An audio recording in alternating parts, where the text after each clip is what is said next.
இன்று ராமயானத்தில் தசரத சக்கரவர்த்தி என்ற 10வது நிலை அடையக்கூடிய உயிர் நமது உயிர்.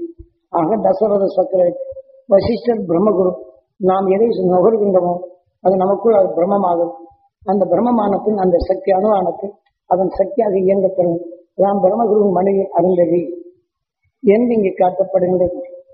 ஆனால் நுகர்ந்த உணர்வு அந்த உணர்வு ஆனாலும் அந்த அணுத்தன்மை நமக்குள் பிரம்மமாகும் போது அந்த அணுவின் மலை நாம் முதல்ல சொன்னால இதே மலத்தின் தன்மை வரப்போகும்போது அந்த அணுக்கள் அந்த அசுர உணர்வு உணவாக கொள்ளும் தண்ணீர் அதனுடைய மலத்தின் தன்மை நாம் உடலாகப்படும் போது நாம் 10வது நிலையக்கூடிய நமக்கு தசப்பிரியன் என்ற நிலைவரும்.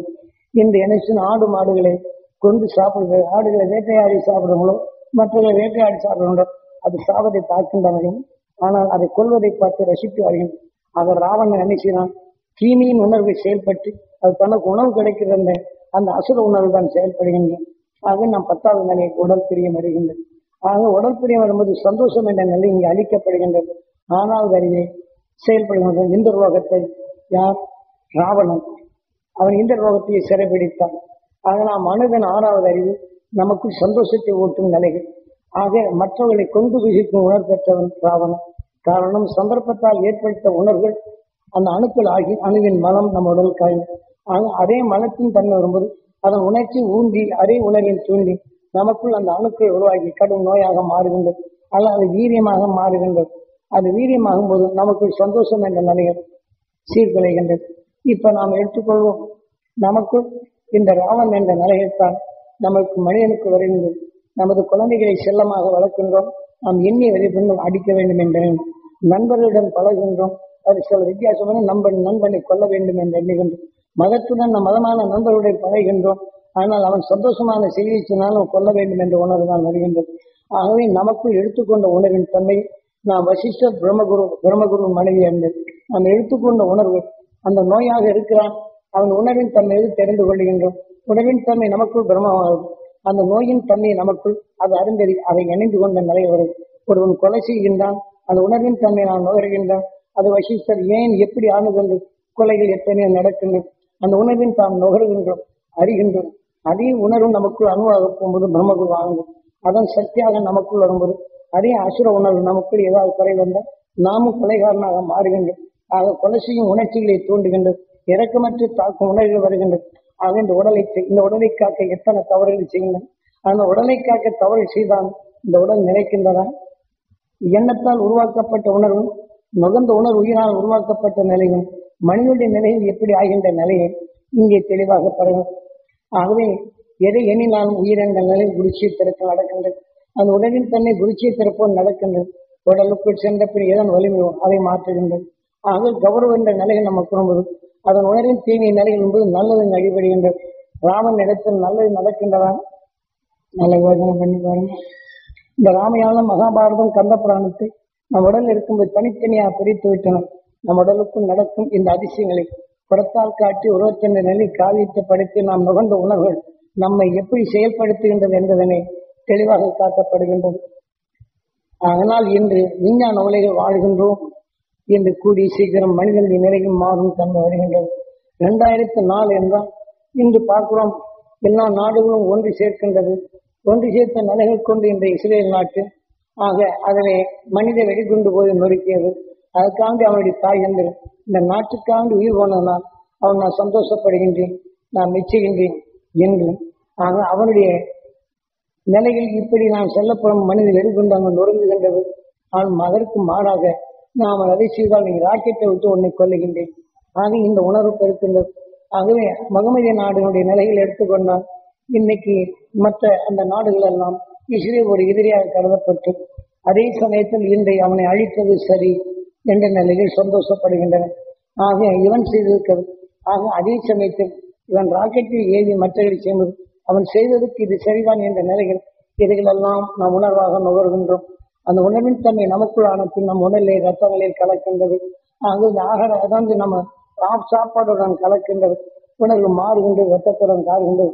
அதே உணர்வின் அணுக்கள் நமக்குள் வருகின்றது. இதையே நமக்குள் அந்த உணர்வு கண்டது நமக்கு எதிரி என்றால் இவனை கொண்டால் என்ன? ஆக இந்த உணர்வுகளை நமக்குள் தோற்றுவிக்கின்றது. ஏனென்றால் உலகிலே நடக்கும் நிலைகள் இன்று மேலை நாட்டில் டிவி மூலியமா காட்டப்படும் போது அதே உணர்வு கவர்கின்றோம், அதே எண்ணங்கள் நமக்குள் அங்க நடக்கும் நிகழ்ச்சிகளை நாம் இங்கே நடத்தி கொண்டுதான் இருக்கும்.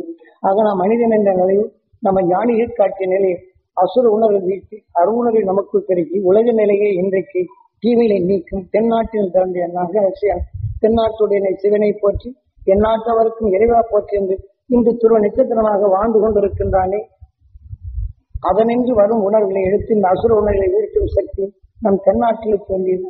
ஒரு காலம் இருந்த நமது பூமி திசை மாறி வரப்போகும்போது துருவப்பகுதியில் உரைப்பணி அதிகமாகி கொடைசாயும் தன்மை வரப்படும் போது அதனை தன்னுடைய உணர்வின் செயலால் அதை திசை இப்படி திருப்பி விட்டு கரைக்கப்பட்டு சமப்படுத்தி அதே உணர்வின் தன்மை என்று சமப்படுத்தி இதுவரையிலும் வாழுகின்றோம். ஆனாலும் இந்த உரப்பணியின் உணர்வின் தன்மையை இன்று விஞ்ஞான அறிவு கொண்டு கதிர் இயக்கப்பொறிகள் அதிகமாக்கி வான்வீதியிலே இது சூரியனுக்கு சென்று சூரியனுடைய நிலையில் அல்ட்ரா வாயில் சேர்ந்த விஷத்தன்மைகள் அதிகமாக பறக்கி உணர்வின் இயக்க நிலைகள் ஒரு கரண்ட் பாயினா 2 அலைகள் பாய்ச்சினால் எப்படி அதிக அழுத்தமாகின்றதோ பல்புகள் பீஸ் ஆகின்றதோ இதை போல வான்வீதியில் தோன்றிய உணர்வு இவை அனைத்தும் என்றும் தான் பூமியின் துருவப்பகுதியில் கவரப்படும் போது துருவப்பகுதியில் இருக்க பனிப்பாறைகள் கரைகின்றது, ஆக கடல்கள் பெறுகின்றது, நாடை அடியின் தன்மை வருகின்றது. இந்த நிலையை நாம் சிக்கின்றோம். இது ஒன்று மட்டுமல்ல, இன்று கதிரியக்க பொறிகள் பூமியின் நடுமையம் ஆகின்றது. இந்த கதிரியக்க இருமடங்கு பொறிகள் எல்லாம் மாறும்போது பூமியில் பாறைகள் எல்லாம் உருகின்றது. அதே சமயத்தில் எந்த பக்கம் பாறைகள் அதிகமாகி அதனுடைய வெடிக்கும் தன்மை வருகின்றதோ அங்கே அமைத்துள்ளே பூகம்பமாக மாறுகின்றது, கட்டடங்கள் உள்ளே செல்லுகின்றது, மீண்டும் அலைப்படுகின்றது. இந்த குழம்பின் தன்மை உடல் முழுதுக்கும் அந்த பூமியின் நடுமையம் சுற்றி வரும்போது எங்கெல்லாம் மோதுகின்றதோ அளவுக்கு தக்கவாறு அங்கே நிலநடுக்கங்கள் இந்த நம்ம பூமியில் இருக்கும் எல்லா இடங்களிலும் இதே போல நிலநடுக்கங்களும் பூமியில் சீர்கெடும் தன்மை வருகின்றது. இதை போன்ற நிலையிலிருந்து நாம் எதை சென்ற செல்வத்தை நீங்கள் கொண்டு செல்கின்றேன் நல்ல யோசனை பண்ணி பாருங்க. இந்த யதார்த்தமா இருக்கலாம். இந்த மேலை நாடுகள் ஒருவருக்கொருவர் கொண்டு வசிக்கும் தம்பி அவனை கொல்ல வேண்டும் என்ற உணர்வுடன் அவனை கொல்லுகின்றான். ஆனால் அவனை கொல்ல வேண்டும் என்ற உணர்வுடன் இவனை கொல்லுகின்றான். ஆக ஒருவருக்கொருவர் கொண்டு ரசிக்கும் உணர்வை அதற்க உணர்வு கொண்டு ராவணத்தன்மையை அடைந்து விட்டது. ஆக தசரத சக்திக்கு என்ற பாசை உணர்வு கொண்டு நமக்குள் இதை கவரப்படுவது பிரம்மமாகி நமக்கு தீமையின் உணர்வை விளைகின்றது. அதை நாம் எப்படி மாற்ற வேண்டும் என்பதை சாஸ்திரங்கள் நமக்கு தெளிவாக உணர்வின் இயக்கங்கள் நுகர்ந்த உணர்வு எண்ணங்களால் உணர்ச்சியில் நம்ம எப்படி செயல்படுகின்றனாலே உணர்வின் தன்மை நமக்குள் அனுபவப்படும்போது அவருடைய மாற்றங்கள் எப்படி என்ற நிலைகளில் தெளிவாக கூறப்படுகின்றது. நல்ல யோசனை பண்ணி பாருங்க. என்னமோ நாம் படிக்காதவங்க, நீங்க எல்லாம் படித்தவங்க, நம்மளாம் படிச்சிருக்கேன். ஆனால் குருநாதர் காட்சிய நிறைய காட்டில் இருக்கிறத அறிகின்றி அதை நாம் பெருக்குகின்றேன். ஞான வித்தை உங்களுக்குள் கொடுக்கின்றேன். தீமையில் அகற்ற உங்கள் ஞானத்தை பயன்படுத்தி இதன் உணர்வை தொடரும், பகமையை மாற்றும், அருளை பெருக்கும், கருவிக்கு பின் கருவிலா நிலையாளர் இந்த செல்வம் நமக்குள் ஒரு அழிவா செல்வத்தை இந்த உடலிலே நீங்கள் சேர்த்துக்கொள்ளும். என்றால் இதை போல உலகம் முழுதுக்கும் இன்று அதிகமான நிலைகள் போர் மூலம் அபாயங்கள் உண்டு. ஆக ஒவ்வொரு நாட்டிலும் விஷத்தன்மைகள் அதிகமாக இருக்கு. ஆக தான் எழுந்தாலும் பரவாயில்ல, எப்படி தற்கொலை படை அனுப்பி அதன் உணர்வு வெடிக்கப்பட்டு மற்றவர்களை கொள்ள நினைக்கின்றோம். ஆக தான் இறந்தாலும் பரவாயில்லை, தனது நாட்டு மக்கள் சிலர் அழிந்தாலும் பரவாயில்லை, ஆக அடுத்த நாட்டை அழித்தே பார்க்க வேண்டும் என்ற உணர்வு தான் பெருக்கிக் கொண்டிருக்கின்ற உலகில் நாம் எந்த நிமிஷமும் இந்த உடலை விட்டு பிரிந்து சென்றால் இன்னொரு கருவிக்கு வராத நிலைகள் அடைகள் வேண்டும். ஒவ்வொரு மொழியிலும் அந்த துருவ நட்சத்திரத்தை உணர்வு பெருக்கி நமக்கு தீமை புகுந்து வராதபடி தடுக்கவும் அல்லது இந்த உடலை விட்டு எதுவும் எதிர்பாராத நிலை ஆனால் நம்முடைய மேம்பாட்டு துருவ நட்சத்திரத்தில் இருக்க வேண்டும். ஏனென்றால் உயிருடன் சேர்த்த இந்த ஆன்மா ஒளியின் உணர்வை பெருக்கினால் இந்த உயிர் சென்ற பின் துருவ நட்சத்திரத்தில் இருக்க வேண்டும். ஆக வேதனை வெறுப்பு என்ற உணர்வின் தன்மை அதிகமானால் இது உணர்வின் தன்மை நாம் பாம்பின் இருப்புக்கு செல்ல வேண்டும். ஆக கொடூரமான நிலை கொலை செய்து சாப்பிடும் மிருக உணர்வை நாம் கொண்டால் அதே கொலை உணர்வு எடுத்து நமக்குள் எடுத்தால் இதே உணர்வுகள் நமக்குள் வந்து இந்த உயிரை விட்டு வெளியே சென்ற கொலை செய்து உணவாக உட்கொள்ளும் அதந்து புலியின் இடமோ நரியிடமோ கழுத புலியோ எந்த புலியோ இதை அந்த கொண்டு உழைக்கு உணர்வு கொண்டு அங்கு அழைத்து சென்று அதன் உணர்வுத்தக்க அந்த உடலை உருவாக்கி அதன் வெளியே ரசித்து சென்று இதை போல பல கோடி உடல்கள் இருந்து தீமையை நீக்கி வந்த நாம் எப்படி வாழ வேண்டும்? நல்ல யோசனை பண்ணுவோம். இதை போல இன்றைய தினம் நாம் இப்போது நமது குரு காட்சி அறவழியில் இந்த மனிதனின் வாழ்க்கையில் அனைத்தும் தீமைகளை பகமைகளை மாற்றி உணர்வினை ஒளியாக மாற்றி ஒளியின் உடலாக இருக்கும் அந்த துருவ நட்சத்திரத்தில் வரும் உணர்வைத்தான் உங்களுக்குள் எப்படி புகுத்திட வேண்டும்.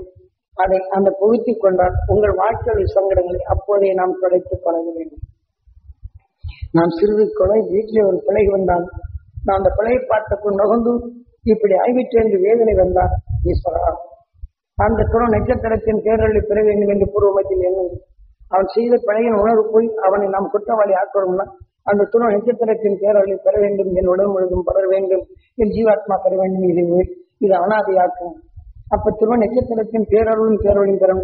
அவன் சிந்தித்து செயல்படும் சக்தி பெற வேண்டும் என்று உணர்வு நமக்குள்ளான அந்த சிந்தனை உணர்ச்சி நம்மை காக்கும் உணர்வுகள் நமக்குள் விளைகின்றது. எத்தகைய தீமையானால் அந்த அருஞானம் நமக்குள் விளையும். ஆகவே அந்த துருவ நட்சத்திரத்தின் உணர்வு சேர்க்கப்படும் தனுசு கோடி. இப்படி நம்ம வாழ்க்கையில் வரும் உணர்வுகளை தீமைகளை நீக்கி நீக்கி கோடிக்கணக்கான உணர்வுகள் நாம் சந்திக்கின்றோம். இதை தீமைகளை நீக்கி அதை வைத்து நாம் அந்த ஒளியின் உடலாக பெறுவது கோடி உணர்வு ஒன்றாக்கப்போது எல்லா வலிமை வென்று இருளை நீக்கி உணர்வின் தன்னை ஒளியாக மாற்றும் ஆற்றலை பெறுகின்றோம் என்பதனை நாம் தெளிவாக தெரிந்து கொள்ளுதல் வேண்டும். ஆகவே மீண்டும் சந்திப்போம். ஆனால் இன்று உலகில் இந்த மேகங்கள் இப்படி இருப்பதனால் நமது குரு காட்டிய அறுவடையில் அவர் பித்தனை போன்றுதான் இருந்தார். ஆக பித்தனை போன்றுதான் எல்லா உலகையும் அறிந்தார். இன்றும் அந்த குரு காட்டிய வழியைத்தான் ஒன்றும் தெரியாதனை போல எல்லாத்தையும் தெரிந்து கொள்கின்றேன். ஆனால் உங்க உணர்வை தேடி அதற்கு தக்க இங்கே வந்த ஒரு உணர்வுகளுக்கும் இந்த குரு காட்டிய அறுவழி உணர்வை உபதேசிக்கும் போது நீங்க எந்த நிலையில் வந்தாலும் உங்களுக்கு இது சிந்தனை நல்ல சிந்தனை தோன்றி தன் தவறுகளை உணர்ந்து தீமைகளை நீக்கும் அருள் உணர்வு பெற செய்யும். என் குருநாதர் பித்தனை போன்றுதான் இருந்தார். அதன் வழிதான் எனக்கு வழிகாட்டினார். அதை போன்று இன்றும் நான் தெரியாதவனை போலதான் இருக்கின்றேன். உங்களோடு தெரிந்து கொண்டவனாக நினைக்கவில்லை. ஆக நான் தெரிந்து கொண்டவன் அந்த துருவ நட்சத்திரத்தின் உணர்வு நீங்கள் பெற வேண்டும். நீங்கள் பொருள் அறிய வேண்டும், அருணர்வு பெற வேண்டும் என்ற உணர்வை தான் தெரிவித்துக் கொள்ள வேண்டும். ஆனால் நீங்க சொன்னது கொடுத்து கேட்க வருவாங்க. அங்கன்னு சொன்ன என் வீட்டில் அப்படி இருக்கிறாங்க, இப்படி இருக்கிறாங்க, அதை செய்யறாங்க, இது குறைகள் எல்லாம் சொல்லுவாங்க. அப்ப நான் அதை தெரிந்து கொள்ள விரும்புவதில்லை. அப்ப அந்த உணர்வின் தன்மை துருவ நட்சத்திரத்தின் உணர்வின் தன்மை பெற்று அவர் பெற வேண்டும் என்று இங்கே மாற்றுவேன் என் உடலுக்குள்ளே. ஆக அதுக்குண்டான நிலைகளை நீ இப்படி செய்யலேன். இதை போல ஒவ்வொருவரும் தீமை புகாத நிலைகளிலே நீங்கள் கற்றுணர வேண்டும். விஷத்தன்மையில் உலகம் மாறிக்கொண்டிருக்கின்றது. இது எங்க பார்த்தாலும் இந்த ஜாதி மதம் என்ற நிலையில் வரப்போகும்போதும் வெறிகொண்டு தாக்கும் நிலை தன் இனத்தை அழிக்க வருகின்றான். அவன் எழுத்தினால் இந்த உயிர் போனா பரவாயில்லை. இப்படி இங்கே வீரிய உணர்வு தான் வருகின்றதாவது. அவனை இருளை நீக்க வேண்டும். ஒளி என்ற நிலையில் பெறும் எண்ணங்கள் எவரிடத்தில் வருவதில்லை. அசுர உணர்வு பாயும்போது நல்ல உணர்வு வருவதில்லை. இதை போன்ற நிலையில் நாட்டில் வாழும் நாம் ஒவ்வொரு தியான வழி அன்பர்களும் நாம் என்ன செய்ய வேண்டும் என்ற நிலைகளை அடுத்தடுத்து ஞானத்தை எடுக்கும் போதும் அதை இந்த உணர்வின் தன்மை சொல்லப்படும். இப்போது கேட்டு இந்த உணர்வின் தன்மை அவருக்கு பெற வேண்டும் என்று இயங்கினால் உங்களுக்குள் அந்த வளர்ச்சி பெறுகின்றது. இந்த உணர்வு அவரை பெருக்க தருகின்றால் வாழ்கின்றார். ஆக அவருக்குள்ளும் வாழ வகிக்கின்றோம், நல்ல வழியை காட்டுகின்றோம். ஆகவே இதை போல நாம் தொடர்ந்து நமது வாழ்க்கையை தியானமாக்குதல் வேண்டும்.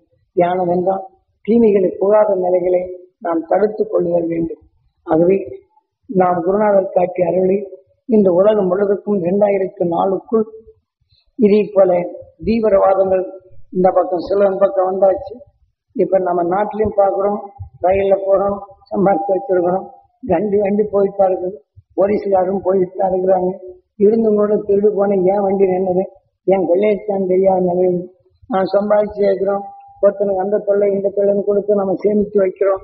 அதனால அதே சமயத்துல நம்மளை அவனையும் கிண்டி எடுத்துட்டு போறவன் இருக்கிறான், குருவை போய்கிறான், எடுத்துட்டு போறான். அழகு காட்டுறதாகவும் அவன் ஞானத்தின் நம்ம உடல்ல போட்டு அந்த உணர்வின் நமக்குள் மகிழ்ந்தும் பிறரை மகிழ்ச்சியின் தன்மைப்பம். நான் அதை சொத்தை சம்பாதிக்கணும், அதை சம்பாதிக்கணும். நான் 1000 பவுன் போட்டிருக்கிறேன், இப்போ கல்யாணம் செய்தவொடனே எத்தனை பவுன் போடுறேன், இதையெல்லாம் வேடிக்கணும். இப்படி எல்லாம் கேட்டு இதோட தன்மை நகை போட்டு அலங்காரம் பண்ணணும். சித்தை தேடுவது ஒரு கல்யாணம் பண்ணணும்னா நீ தமிழ்நாட்டில் ரொம்ப அவசியம். அந்த பெண்கள் மீது காசு இருந்தா பரவாயில்ல, காசு இல்லை நினைச்சு அனாதியாக இதை போன்ற நிலையில் தான் நம்ம பெண்களாக என்று பிறந்தார்களோ இன்று நமது உலக நீதியிலேயே இந்த சட்டங்கள் ஆண்களுக்கு ஒரு சட்டமும் பெண்களுக்கு ஒரு சட்டமும் இயற்றப்படும்போது பெண்களுடைய அவசியங்கள் ஏராளமாக இருக்கின்றன. சில நாடுகளில் இந்த சீனா போன்ற நாடுகளிலும் ஆக அங்கே பெண்களுடைய நிலைகள் குறைவாக இருக்கிறதுனால ஆக என்ன செய்யறாங்க, பெண்களுக்கு காசு கொடுத்து அவங்க குடும்பத்துக்கு காசு கொடுத்து கல்யாணம் பண்ற மாதிரி சில குடும்பங்கள். இங்கே என்னன்னு கேட்டா இங்கே பெண்கள் அதிகமாக இருக்கிறதுனால காசு அதிகமாக கொடுத்து 1 லட்சம் 2 லட்சம் வீடு சாப்பாட்டுக்கு கல்யாணம் பண்ண எல்லாத்தையும் மாப்பிள்ளை மட்டும் வருவார். அங்கே எல்லாத்தையும் போட்டு இது பண்ணி கட்டிட்டு ஜம்முன்னு போவார். போனாலும் பரவாயில்ல, உங்க அப்பா என்ன செய்தான்னு கேட்பாங்க. இதுல இன்னும் கொஞ்சம் சுருக்குன்னு சொன்னா அந்த பிள்ளைகிட்ட இன்னும் கொஞ்சம் வாங்கிட்டு வரலான்ட்டு. ஆக பையனை பிறந்தாச்சுன்னா கோடீஸ்வரன் ஆகிறான்னு நினைக்கும். இந்த மாதிரி நிலைகள் இருக்கும்போது இந்த கோடீஸ்வரன் இப்படி தேடி செய்தாலும் அவர் எங்கே போறாரு? அவர் அதை செய்யலை இதை செய்யலும் குறைய குறி இந்த உடல்ல குறை உணர்வை வளர்த்து நோயாகிட்டு அம்மம்மா ஐயா ஐயா இந்த நிலைதான் அவர் கொடுவார். இப்படி சொல்லுவருடைய உணர்வுகளும் கடைசி நிலை இதுதான். அவர் தேடி உணர்வு எதுவோ நீ எதை எண்ணுகின்றாயோ அது ஆகின்றாய். அவ பாரு, இப்ப அது காசு கிடைக்கலன்னா மருமகளை என்னென்ன பேச்சு பேசுவாங்க. இதுகளெல்லாம் நம்முடைய ஞானிகள் காட்டிய நிலைகளுக்கெல்லாம் விரோதமானது. மனிதனா பிறப்பது ரொம்ப அபூர்வம். பிறந்த பின் கணவன் மனைவி என்று ஒன்று சேர்த்து வாழ்வதே தெரியும். ஆக இந்த ரெண்டு பேருடைய உணர்வுகளும் என் கணவருக்கு அந்த உயர்ந்த நிலை பெற வேண்டும் என்றால் அவன் சக்தி பிரகாரம் கணவனுக்கு பாதுகாப்பு கிடைக்கும். என் மனைவி உயர வேண்டும் என்றால் உணர்வு ஒன்றாகும். இந்த உணர்வின் வலு கொண்டு வரப்போகும்போது எத்தகைய தீமையிலும் மீட்கும் அந்த சக்தி வருகிறது. இதை எதிர்த்து எந்த சக்தியும் உண்டாகும். உங்க மந்திரமே செய்தான் இந்த உணர்வின் தன்மை என்ற துருவ நட்சத்திரத்தை நான் பெற வேண்டும், என் உடல்ல படர வேண்டும், என் மனைவிக்கு பெற வேண்டும் என்ற உணர்வை கூட்டிக் கொண்டால் எவ்வளவு பெரிய தந்திரமானாலும் இது நீக்கும். இதே சமயத்தில் உங்களுக்கு ரிமோட் பண்ணிட்டு நீ வெளியிலே போறீங்க என்றால் எதிர்நிலை எங்கே கண் கொண்டு எதிர்நிலை பார்க்கின்றோ அவ்வளவு தூரத்திற்கும் எதிர்நிலையான அலைகள் வரும் என்ற நிலைகள் அங்கு விபத்துகள் உண்டாக்கும் என்ற எலக்ட்ரானிக் தனி செய்து வான் வீதியிலே பல நிலைகள் இருந்தாலும் ராக்கெட்டை அனுப்பப்படும் போது அங்கு எதிர்நிலை இருக்கக்கூடிய நிலையில் மோதிவிட்டால் திசை திருப்பிவிடும் என்பதற்காக அதன் உணர்வுகள் இங்கே கம்ப்யூட்டரில் அது உருவாக்கப்பட்டு அந்த எந்த கோளின் தன்மை இது அதிகமாக பதித்து மற்றது இதன் ஈர்ப்புக்கு செல்வதற்கு பாதையை அனுப்பி கொடுக்கின்றார். இதே போலதான் நீங்கள் கணவனுடைய நிலைகளை நீங்கள் வலுவான நிலைகளை எடுத்துக்கொண்டால் அவர் எங்கு சென்றாலும் பாதுகாப்பான நிலை வேணும், மகிழ்ச்சியின் அசக்தி பெற வேண்டும் என்று உணர்வு எடுத்தால் பஸ் ஏற விடாத விபத்தாகும் பஸ்ஸுகள். ஆக இங்கிருந்து வியாபாரத்துக்கு போனால் நஷ்டமாகும் பொருளை வாங்க விடாது. ஆக மனைவிக்கு அவ்வளவு பெரிய சக்தி என்ற நிலையை நீங்கள் உணர்வேன். கணவன் மனைவி இதே போல நீங்கள் எடுத்து வந்தால் உங்க குடும்பத்தில் அமைதி என்ற நிலைகள் வரும். இதே போல பெண்களுடைய நிலைகளை எவ்வளவு உயர்த்துகின்றமோ அவர்கள் பெற வேண்டும் என்ற உணர்வை கூட்டுகின்றமோ அவர்கள் உணர்வு கொண்டு அவங்க மனம் மகிழ் வந்தால் அந்த கணவனுக்கும் அந்த குடும்பத்துக்கும் நல்லது. எந்த குடும்பத்திலும் பெண்களை அழுக வைத்தால் அந்த குடும்பமே ஆக இருசூழ்நிலை நிலையை வரும், யாருக்கும் நிம்மதி இல்லை என்ற நிலை வரும். ஆகவே அத்தகைய நிலை ஏற்பட்டால் ஒவ்வொரு மொழியிலும் பெண்களை அந்த துணை நட்சத்திரத்தின் பேரொழி பெற வேண்டும் என்று என் உடல் முடிகள் பெற வேண்டும், என் ஜீவாத்மா பெற வேண்டும், என் குடும்பம் நல்லா இருக்கணும், எங்கள் அறியாத இருள்கள் நீங்க வேண்டும், பொருளறிந்து செயல்படும் தன்மை என் குடும்பத்தில் வளர வேண்டும், மகாலட்சுமியா இருக்க வேண்டும். இதான் ராமாயணத்தில் என்ன நடக்கின்றது. கடைசியில் சீதா என்ற உணர்வு வரப்படும்போது ராமனிடத்தில் சிக்கி தவிக்கின்றது. யாரு? சீதா. ராமனும் மீட்டி வருகின்றான். மீட்டி வந்த பின் எல்லோரும் சந்தேகிக்கின்றனர். இப்ப நாம் என்ன செய்றோம்? நீங்க கஷ்டத்தை வந்து மீட்டி இருந்து காசு வந்தாச்சுன்னா எங்க கொள்ளையடிச்சானோ ஏது பண்ணாலும் சொல்லுவாங்க. நீங்க சம்பாதிச்சு வந்த ஒரு பாடு நல்ல வழியில் சம்பாதிச்சாலும் எங்க கொள்ளையடிச்சுட்டு வந்தவனும் சொல்லுவாங்க. இதே மாதிரி சீதாவுடைய நல்ல உணர்வு கொண்டு அந்த மீட்டி வெளியில் வர போகும்போது சாம்ராஜ்யத்துக்கு போனவனே எங்க என்ன நடக்கின்றது? அங்க போற மக்கள் எல்லாம் என்ன செய்யறது? அங்க அசுர உணர்வுடன் இருந்த ராமனிடத்தில் இருந்தது. இங்க ஒரு ஒரு மாசத்துல என்ன செய்யுது? கர்ப்பமாகும். கர்ப்பமானவன் என்ன ஆகுது? நீ அசுரன்ட்டு நீங்க அதுல ஏற்பட்ட கருதான் அப்படின்னு எல்லாரும் மக்கள் பேச ஆரம்பிக்கிறாங்க. அங்க மக்கள் பேச ஆரம்பிச்சோன்னு என்ன செய்யறாங்க? ராமன் அப்போ தன் உணர்வின் தன்னை காட்டுக்குள் எந்த உணர்வின் தன்னை பெற்றதோ அதன் உணர்வின் தன்னை வரப்போகும்போது அந்த சீதாவை எண்ணும் போது அதே பகம் உணர்வு அங்கே ராமனுக்கும் அந்த எண்ணங்களாக தோன்றுகின்றது. எதன் சுவையின் உணர்ச்சி மற்றவர் கூறுகின்றான சீதாவை சொல்லி அதன் உணர்வுகள் இங்கே வரப்போகும்போது அதே சொல் ராமனுக்கு வருகின்றது. அப்போ காற்றை விட்டு அந்த வீட்டை அந்த சாம்ராஜ்யத்தை விட்டு கடத்தி கொண்டு போய் காட்டில் விடுறாங்க. அங்கே காட்டில் விட்டவன் என்ன நடக்கின்றது? இந்த வான்மீகி இந்த உணர்வின் இயக்கங்களை பற்றி தெளிவாக்கப்பட்டவன். ஆக மீண்டும் இந்த உணர்வின் எண்ணங்கள் எப்படி தோன்றியது என்ற நிலையிலே கர்ப்பம் வரும் இந்த தாய்க்கு ஆக ராமனின் தன்மையும் சீதா என்ற உணர்வும் உலக நிலைகளும் உயிரின் இயக்கம் என்ற நிலைகளில் அது எப்படி இயந்தது இயக்கியது என்பதனைத்தான் எப்படி அன்று அகசியன் தாய் கருவிலி விஷத்தை முடிக்கும் தன்மை பெற்று அது உணர்வின் தன்மை அளவு உலக அளவு கண்டு விஷத்தை நீக்கி ஒளியின் உடலாக இருக்கின்றானோ அதன் உணர்வு பெற்று அவன் இயக்கத்தால் பெற்றவன் தான் வான்மீகி. நாரதன் ரிஷியின் மகன் நாரதன் நாராயணன் அபிமான புத்திரன். அவன் நாராயண அபிமான புத்திரன். ஆக தீமைகளை நீக்கக்கூடிய என்ற நிலையில் இப்ப துருவ நட்சத்திரத்திலிருந்து சிஷித்துக் கொண்டது. இங்க மனிதன் என்ற நிலைகள் பல தீமைகள் பல பகமைகள் உண்டு. அந்த துருவ நட்சத்திரத்தை உணர்வு நமக்குள் சேர்த்தான் ரிஷியின் மகன் நாரதன் நம் உடலுக்குள் சென்றவன் கலக பிரியன். ஆக நமக்குள் எண்ணங்களை கலைத்து விட்டு சிந்திக்கும் தன்மை ஊட்டக்கூடிய நாம் பல பிடிவாதமாக இருந்தாலும் அதன் உணர்வை நாம் எப்படி எடுக்க வேண்டும் என்ற நிலையை காட்டுகின்றோம். அப்போதுதான் இந்த வான்மீகின் உணர்வின் தன்மை இங்கு எடுத்துக்கொண்ட உணர்வின் தன்மை பெற்று அந்த துருவ நட்சத்திரத்தின் உணர்வை எடுத்து ஓதுகின்றார் இந்த கருவிலே இருக்கக்கூடிய குழந்தை. ஆக உருவான அந்த உணர்வின் எண்ணங்கள் எப்படி ஆனது, உணர்வின் தன்மை பகமையானது, உணர்வின் சத்து உடலானது, அடக்க உணர்வு எப்படி ஆனது, அசுர உணர்விலிருந்து மீட்டியது எப்படி, மீட்டி வந்த அந்த சீதாவை அவமதிக்கும் தன்மை சீதா என்ற சுவை உடல் இந்த உடலுக்குள் பல இன்னல்கள் இந்த நோயாக எப்படி மாறுகின்றது என்பதனை தான் ராமாயணத்தில் தெளிவாக கூறப்படுகின்றது. இதனை உணர்வை இங்கே காட்டப்படும் போது என்ன நடக்கின்றது? அப்போ சீதா மீட்டி வந்தாலும் கடைசியிலே கர்ப்பமுற்ற தாயை அனாதியாக வைத்து வருகின்ற எண்ணங்கள் தான். ஆகிய தவறென்ற உணர்வு இருக்கும்போது ஒதுக்கி தள்ளும் உணர்வை வருகின்றது. அதே எண்ணங்கள் தான் சீதாவை அரவணைக்க வேண்டும் உணர்வின் முன்பு சீதா ராமா அந்த எண்ணங்கள் வருகின்றது. உணர்ச்சியில் அங்கே இயக்குகின்றது. எல்லோரும் பறைச்சாற்றி உணர்வு நாம் எண்ண போகும்போது அதே உணர்வை கர்ப்பிணி என்று கூட பார்க்காது காட்டுக்குள் அனுப்பும் இந்த உணர்வின் எண்ணங்களை அந்த உணர்ச்சிகள் அங்கு அழைத்து செல்கின்றது. அழைத்து சென்றத்தின் உண்மையின் உணர்வை அறிவதற்காண்டி வான்மீகி இந்த கருவியில் இருக்கக்கூடிய குழந்தைக்கு கர்ப்பிணியாருக்கு உணர்வை கவலைப்படாதபடி அந்த உணர்வின் ஒளி அலைகளை உலகம் உருவானதும் உணர்வின் தன்மையும் எண்ணங்களால் உருவான நிலையம் என்ற நிலையில் உணர்வை போதிக்கின்றார். செவிவெளி கேட்கின்றது, கருவெளி அது உயிர்வெளி உணர்வுகள் செல்லுகின்றது, இரத்தத்தில் கலக்கின்றது, கருவில் இருக்கக்கூடிய குழந்தை கிடைக்கின்றது.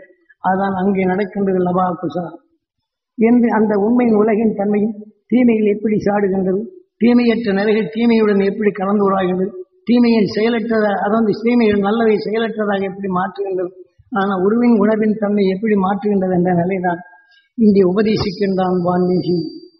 எனக்கு விளக்கம் சொல்லணும் நேரம் ஒன்று சும்மா சாதையா சொல்லி உங்களுக்கு சந்தர்ப்பம் வரும்போது அவருடைய விளக்கங்கள் வரும். ஏன்னா இந்த விளக்கத்தை அனைத்துக்கும் சொல்ல வேண்டும் என்றால் நீங்கள் வருஷ கணக்கில் உட்கார்ந்து 2 மணி நேரம் 3 மணி நேரத்துக்கு பக்கம் ஆகும்போது இதுக்கு உங்கள் மனசு இருக்கிறதுனால முடியும். எப்படி குருநாத் சொன்ன மாதிரி உங்களுக்குள்ள பதிய வைக்கணுங்கிறது மேக்னெட், இதை வச்சு இழுத்து பதிய செய்து உங்களுக்கு சுவாசிக்க செய்து உங்களுக்கு சாப்பாட்டில் கலக்க செய்து இது ரத்தமாக மாற்றி அணுவாக மாற்றணுங்கிறது தான் மணிக்கணக்கில் இதை செய்கிறேன். இது வளர்ந்து விட்டால் வளர்த்து கொண்டால் உங்களை தீமை போக்கும் ஞானிகளாகி விடுகிறது. ஏனென்றால் உலகம் எப்படி உருவானது, நாம் எப்படி உருவானது என்ற நிலை தன்னைத்தானே தான் அறிந்திடும் நிலையில் பெற செய்வதற்கு இதை செய்கின்றேன். அதே சமயத்தில் இங்கே வந்த உடனே வான்மீகிட்டு என்னாச்சு, இதையெல்லாம் சொல்லி அவருடைய பரந்த பொறுப்பாடு அவன் வருகின்றான். ஆக தசரத சக்கரவர்த்தி அதை எப்படி அசுவமேத யாகத்தை நடத்தினானோ இதே போல பல இன்னல்களை நீக்குவதற்காக அசுவமேத யாகத்தை நடத்துகின்றார் ராமன். அந்த அசுவமேத யாகத்திற்கு தயாராக குண்டங்கள் இருக்கப்படும் என்ன நடக்கின்றது? அப்போதான் வான்மீகி இந்த லவா குசா என்ற நிலையை அங்கு அனுப்புகின்றான். அங்கு அனுப்ப போகும்போது இந்த உண்மையின் இயக்கத்தை உணர்வு அங்கு பாடலாக காட்டுகின்றான். அப்ப ராமன் எண்ணுகின்றான். அப்போ அங்க இருக்கக்கூடிய நிலைகள் அத்தனை பேர் எண்ணுகின்ற எதன் சுவையின் உணர்ச்சியோ அந்த எண்ணங்கள் எப்படி வருகின்ற நிலை உணர்வு தன்மை அறிந்த பெண் நீ யாரப்பா என்றபோது அப்போ வான்மீகி இடத்தில் வளர்ந்து கொண்ட நிலையில் அதுதான் என் தாய் என்று சொல்லுகின்றான். அப்போ அங்கே செல்லுகின்றான். அப்ப அந்த தீமைகளை நீக்கிய பின் தப்பை உணர்ந்து நாம் எல்லாம் என்று அழைக்கின்றான் சீதாவை. அவன் சீதாவை அழைத்தாலும் எத்தனை தொல்லைகள் பட்டது. அதிலிருந்து அதே சீதா விஷ்ணுவின் நிலையில் உணர்வின் நிலைவருகின்றது. அப்ப என்ன நடக்கின்றது? இந்த சீதா என்ற உணர்வின் சத்து இங்கே பூமாதேவி பழந்து பூமிக்கு போயிருக்கு. யாரு? இந்த சத்து எத்தனை தேடினாலும் எத்தனை உணர்வு ஆனாலும் எந்த மண்ணிலே இந்த சீதா பிறந்தாள் என்று காவியம் படைத்தாலும் மண்ணிலே விளைந்தேதான் செடியின் சத்து. அந்த எந்த விஷச்செடியின் தன்மையானால் விஷத்தின் உணர்வின் எண்ணங்கள், நல்ல செடியின் எண்ணால் மனிதன் உணர்வு தன்மையற்றது என்ற விஷச்செடிக்கும் அதுக்கும் உணர்வுகள். இது உணர்வு நுகர்ந்தப்பின் உயிர் அந்த உணர்ச்சியின் எண்ணங்கள் எப்படி இயக்கின்றது, விஷத்தின் செடி விரும்பு அதுக்கு தக விஷத்தை உருவாக்கி மற்றதை எப்படி கொள்ளுகின்றது என்ற உணர்வின் தன்மை இங்கே காட்டுகின்றார். ராமாயணத்தின் விளக்கங்கள் இன்னும் ஏராளம் உண்டு. அதாவது சமயம் வரும்போதெல்லாம் சந்தர்ப்பத்தில் உங்களுக்கு தெளிவாக்குகின்றேன். இந்த ஒரே சமயத்தில் எல்லாம் அறிய வேண்டும் என்றால் மிகவும் கடினம். நீ ராமாயணத்தை படித்தால் இந்த உண்மை தெரியும். அப்போதான் என்ன செய்யணும்? அப்போதான் சொல்லுகின்றார் மகாலட்சுமி எல்லாவற்றும் அறிய வேண்டும் என்று ஆசைப்பட்டார். நம்முடைய ஆசைகளை எதை எதை அறிகின்றமோ அதையெல்லாம் கவர்ந்து நமக்குள் ஊட்டுகின்றார். அந்த உணர்வு என்ற நிறைய இப்படி நம்ம உடலுக்குள் மகாலட்சுமியாக இந்த உயிரால் இருந்து விஷ்ணுவின் துணை கொண்டு நமக்குள் இழுத்தது. அப்போ இந்த சீதா என்ற சுவையின் தன்மை வரும்போது இந்த உடல்கள் என்ன ஆனது? அந்த சீதா என்ற உடலுக்கு பின் இந்த உடல் எப்படி இந்த மண்ணுடன் கலந்து மண்ணுக்கு செல்லுகின்றது? உயிரான விஷ்ணுவுடன் இழுக்கப்படும்போது உணர்வின் அறிவாக தெரிந்து கொண்ட பின் இருளின் நீக்கும் உணர்வு அங்கே வருகின்றது. இங்கே பிறந்த லவாகுஷா என்ற நிலையில் வான்மீகி ஓதிய உணர்வுகள் அங்கே தனக்குள் தெளிவாகி உடலை விட்டு சென்ற பின் இன்று விஷ்ணு உயிருடன் ஒன்றி ஒளியாக சொர்க்கம் அடைகின்றார். ஆக சீதா என்ற இந்த ஆசை உடலாக வழக்கு உதைகின்றது. அந்த உணரின் தன்மை மண்ணுடன் மண்ணாகின்றது. ஆக லட்சுமி ஆசைப்பட்டால் உலக அறிய வேண்டும் என்று இது என்ன இருக்கின்றது, அவன் என்ன தப்பு செய்கின்றான், இவன் என்ன செய்கின்றான், இங்கே என்ன நடக்கிறது என்று இந்த சுவையின் உணர்வுகள் நமக்குள் அந்த உணர்வின் எண்ணங்களாகின. உணர்ச்சிகள் நமக்குள் ஏன் ஆசைப்பட்ட உணர்ச்சிகள் நம் உடலில் மனிதனான பின் இந்த உணர்வுகள் எத்தனை தீமைகளை விளைவிக்கின்றது. இது மீண்டும் இதை மண்ணுடன் மண்ணாகின்றது. ஆனால் விஷ்ணுவுடன் நிலை அங்கே செயல்படுகின்றது. இங்கே ராவணனோ அறக்க உணர்கொண்டு அவன் செயல்பட்ட உணர்வுகள் அவன் இறந்த பின் இந்த லோகத்தை சிறைபிடித்தான். ஒன்றை கொன்று குதித்து ரவித்தன் தன்மை வரப்படும் இந்த உடலை விட்டு பின் அறக்க உணர்கொண்ட புலியின் ரூபத்தை பெற்று கொண்டு குவிக்கும் நிலை வருகின்றது. ஆனால் கொண்டு குவித்த நிலையோ இங்கே மனிதனான பின் பல மந்திர எந்திரங்களை தடுத்தாலும் இந்த உடலுக்கு பின் அவன் இந்த லோகத்தை உருவாக்கப்படும் போது இதன் உணர்வு உடல் விட்டு சென்ற பின் புலியாக பிறக்கின்றான். அழித்து உணர்த்து உணர்வின் தன்மை வருகின்றான். ஒரு மலம் பாம்பினிடம் விஷம் பாம்பிடம் புலி சிக்கினான். அதன் வாயிலை சிக்கப்பட்டு அதை கடித்தாலும் முடியாது. அது ரப்பர் பந்து போல சுத்துகின்றது.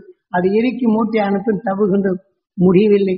மூச்சு தண்ணீரிப்பின் அது பாம்பு தன் தலையை வாயிலை சரி உடலின் தன்மை உணர்வாக இருக்கின்றது.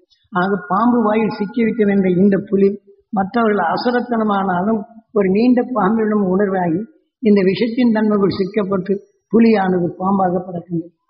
ஏனென்றால் இந்த இலையின் இயக்க உணர்விலை நம்ம குருநாதன் காட்டுப்பகுதியில் செல்லப்படும் போது புலி மலபாம்பின் கையில சிக்கும்போது என்ன ஆகின்றது? புலி மற்றதை எப்படி கொண்டு குவிக்கின்றது?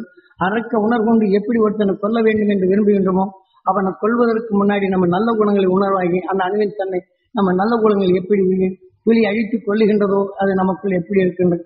இதற்காக காளிக்கு முன்னாடி புலி கோபத்தென்று உணர்கொண்டு நாம் கோபம் ஒருவனை அடிக்க வேண்டும் என்றால் அந்த உடல் நம்ம உடலுக்குள் அணுவாகி நமக்குள் நல்ல குணங்களை கொண்டு விடுங்கி விடுகின்றது. என்றனே சூட்சமைத்த நடப்பு உணரை துவைதம் என்ற பொருளில் ஆக உருவத்தமைத்து எத்தனை கோடி இன்னல்களை கடந்து நம்மை மனிதனாக உருவாக்கியது என்ற நிலைதான். உருவங்களை அனைத்து ஒவ்வொன்றும் ஒவ்வொரு தனித்தன்மையாக இப்படி 100 குணங்கள் சேர்த்து நாம் மனிதனாக உருவாக்கியது என்ற நிலை அதன் கௌரவர்கள் என்று ஒவ்வொன்றும் அதனதன் உணர்வு எடுத்து அதனதன் நிலைகளை தான் வளர்க்கும். ஆக அதனிருந்து நாம் எப்படி வளர வேண்டும் என்ற நிலையும் ஆக குருஷேத்திர போர் என்றும் மகாபாரத போர் என்றும் உணர்வின் எண்ணங்களால் உருவான உணர்வுகள் எப்படி ஒரு போர் முறை வருகின்றது என்று நமக்குள் ராமாயணம் மகாபாரதம் இது ரெண்டும் பிரிச்சுட்டாங்க. இது ரெண்டும் பிரித்து மகாபாரத போர் கண்ணன் இவன் எண்ணத்தால் தான் கண்கள் உருவாங்க, கண்ணால் தான் எண்ணங்கள் உருவாகி எண்ணத்தின் வலு கொண்டுதான் உணர்வின் உணர்ச்சிகள் இயக்கியிருந்த நிலை தொடர்படுத்தி கொடுத்து இது பிரித்துத்தான். இது அந்த பாரதத்தில் கூறுகின்றது. இந்த பாரதத்தில் கூறுகின்ற நிலை சிதைந்து போன உணர்வுகளை ஒன்று சேர்த்து முழுமை அறிய முடியாத நிலைகளில் இந்த காவிய தொகுப்பு நம்ம எழுத்து வழிகள் கொண்டுவரப்போகும்போது படித்தவர்கள் புரிய முடியாத நிலைகள் இதிலே இடைமடித்து இந்த மந்திரத்தை ஜபித்தால் இதிலே நீ அறியும் தன்மை வர வேண்டும் என்று இந்த மந்திரங்கள் ஜபித்து அந்த மந்திரத்தின் தன்மை கொண்டு ஒரு மனிதன உடலை உருவாக்கிய உணர்வை தனக்குள் வளர்த்து கொண்டு அறியும் தன்மை என்றாலும் அசுர உணர்வுகளை நமக்குள் விளைகிறது என்ற நிலையில் நீங்க தெளிவாக தெரிந்து கொள்வது நல்லது. ஆகவே இன்று நாம் இன்னும் யோசித்தோம். இன்னைக்கு மணியும் 9:30 ஆகிப்போச்சு. அப்புறம் நான் நேராக ஆக சாமி சொன்னதையும் கொஞ்சம் எப்படிங்கிற கொஞ்சம் சலிப்படைஞ்சா போகும். இந்த சலிப்புக்குள் சிக்கி போகும் ஞானம். அப்புறம் இந்த ஞானத்தை சலிப்புக்குள் சிக்கி போன என்ன செய்யுது? அடுத்தாப்புல தியானத்துக்கு வந்து சலிப்படும். அப்புறம் பார்ப்பனே அப்புறம் உள்ளே விட்டு இந்த சலிப்புன்னு உணர்வு கடைசியில் நம்மளை சலிப்பாக்கி. அதனால இதெல்லாம் நீங்க ஒவ்வொரு உணர்வும் ஒவ்வொரு நிமிஷத்தையும் நமக்குள் உணர்வு மாறுபடும் நிலை உணர்வு அணுகல் ரத்தங்கள் ஏற்படும்போது நம் நிலையில எப்படி செயலாக்குகின்ற நிலை உண்மையை நீங்க அறிந்து கொண்டால் அணு உணர்வை நீங்க உங்களுக்குள் வளர்த்து இந்த விஞ்ஞான உலகமே மனிதன் அறக்க உணர்வுகள் வரும் இந்த நேரத்தில் அசுர உணர்வை வென்றிடும் ஞான உணர்வை வளர்த்து இந்த உடலில் பிறவியில்லா நிலை அடையும் தன்மை வேண்டும். ஆனால் நம்மால் முடியவில்லை என்றால் எப்படி வான்மீகி இந்த உலகின் உணர்வின் தன்மை உணர்த்த இன்றைக்கு லவாகுஷா என்ற நிலைகளை அதுக்கு எடுத்து ஓதினானோ அந்த இருளை அகற்றும் ஞானத்தின் தன்மையை அறிய செய்தானோ இதே போல நாம் ஒவ்வொருவரும் இப்ப நாம் கேட்டு வந்த உணர்வின் தன்மை கொண்டு காலையில் 5 6 அந்த துருவ நட்சத்திரத்தின் பேரருளும் பேரொழியும் பெற வேண்டும் என்று ஏங்கி நமக்குள் தீமை நிலையை மாற்றுவதோடு மட்டுமில்லாதது ஒரு வீட்டில் கர்ப்பிணி ஆகிவிட்டான், நம்மால் முடியாது அந்த கருவிலே நீ இதை போல செய்தால் அது உலகை காக்கும் பெறும் அறிஞானிகளை உருவாக்குதல் வேண்டும் என்றால் தாய்க்கருவிலே வளர்ந்தவன் தான் தீமையில் வெல்லும் உணர்வு பெற்றவன், எல்லா தீமையும் அகற்றி ஒளியின் உணர்வாக பெற்றவன் அகழ்ச்சி. அதன் உணர்வை நாம் பெற்று அந்த உணர்வின் இயக்கத்தை அந்த கருவில் இருக்கக்கூடிய தாயின் குழந்தை தாயின் கருவிலே செலுத்தினால் ரத்தத்தின் வழி கொண்டு அந்த உணர்வின் தன்மை அந்த ஞானத்தின் தன்மை வளரும். மனிதனால் நம்மால் முடியவில்லை என்றால் நமக்குள் பல இன்னல்கள் நமக்குள் வளர்ந்திருப்பன. மூலத்தின் அதாவது கருவிலேயே நாம் இதை ஊழ்ந்துவிட்டால் அதன் வளர்ச்சி கொண்டு தீமையை அகற்றும் ஞானம் பெற்று நம் குடும்பத்தின் தீமையை அகற்றும் ஞானியாகி உலக இருளின் நீக்கும் தன்மையாகி நம்மை காக்கும் அருண் ஞானி ஆவான். ஏனென்றால் அகசின் தன் தாய்ந்தர் அசுரலா இருந்தாலும் அவர்களை காத்தான் பிறவில்லா நிலை அடைய செய்தான். அதே போல நாம் நமது குழந்தைகளை இந்த முறைப்படி நாம் வகுத்தோம் என்றால் நம்மை பிறவில்லா நிலை அடைய செய்வது அந்த அருஞானி என்பதனை நீங்கள் அறிந்து கொள்ளுங்கள். அதனால கர்ப்பமானால் உங்க வீட்டில் அல்லது பக்கத்து வீட்டில் ஆனாலும் அந்த குழந்தை கிடைக்க வேண்டி நீங்க பிரார்த்தனை பண்ணுங்க. அந்த அகசின் அருளை பெற அவர்கள் தியானம் இல்லாமல் சொல்லி பாருங்க, கேட்கட்டும்.